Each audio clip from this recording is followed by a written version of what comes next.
Ipinagpapatuloy ang information campaign ng VIVOX tungkol sa tamang impormasyon kaugnay sa tsunami. Kabilang ang pagkakaroon ng evacuation plan sakaling mangyari ito. Alamin natin ang detalye sa ulat ni Rod Lagusad. Mula sa mahina hanggang sa malalakas na pagyanig, araw-araw ay may naitatalang lindol sa bansa. Bukod pa dito ang banta ng tsunami lalo't ang Pilipinas ay napapaligiran ng katubigan. Aminado ang VIVOX kumpara sa lindol, limitado pa ang karanasan ng ahensya pagdating sa tsunami, kaya mahalaga ang puspusang pagbibigay impormasyon sa publiko sa panganib na dala nito. Taong 1976 nagdulot ang Cotabato Trench ng magnitude 8.1 na lindol at nagresulta sa tsunami pasado alas 12 ng hating gabi. Umabot sa 9 na metro ang taas ng tubig at sumalanta sa Zamboanga, Maguindanao at Cotabato at kumitil na maraming buhay. Ayon sa VIVOX, may mga senyales na dapat tandaan.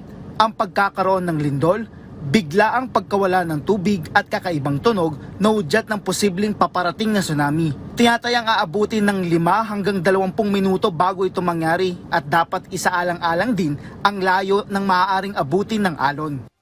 Meron tayong mga hazard map na tinatawag. Ito yung mga worst case scenario na kung saan ay pwedeng pagbasihan ng ating mga LGU para ipaalam sa mga community natin na saan yung tamang lugar para tumakbo matapos maramdaman or maobserbahan yung mga natural na senyales ng tsunami na maaaring dumating.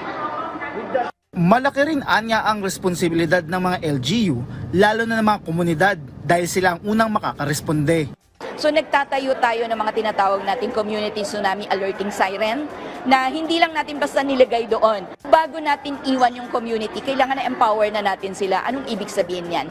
So bukod dun sa community tsunami alerting siren, naglalagay tayo ng mga tsunami evacuation map.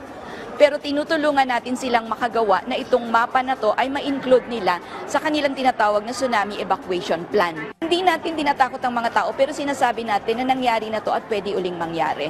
Kasama ito sa pinalalakas ng programa ng DIWAST na Handa Pilipinas na nakatuon sa Disaster Risk Reduction and Management. Prior to this, nagbigay kami ng mga seminar sa kanila, yung tinatawag georists. Yung georists na yan, nandun po yung mga planning, paano sila magplano. Kasi ang number one kasi na activity is planning. So nandun tinuturuan namin sila, binigay namin. Ito galing lang sa DOST ito, sa Pag-asa, VIVOX, na pag ina-apply natin ito, ma-avoid natin yung mga malaking sakulan. Malaki rin ang maitutulo ng pagkakaroon ng modernisasyon sa VIVOX, gaya ng pagkakaroon ng karagdagang tsunami sea level monitoring station. Pagdating sa banta ng tsunami, ang mga coastal areas gaya nito ay vulnerable o lantad sa posibleng epekto nito. Kaya ang paghahanda sa posibleng sakuna ay malaking bagay para makapagligtas ng buhay. Mula dito sa General Santos City, Rod Lagusad para sa Pambansang TV sa Bagong Pilipinas.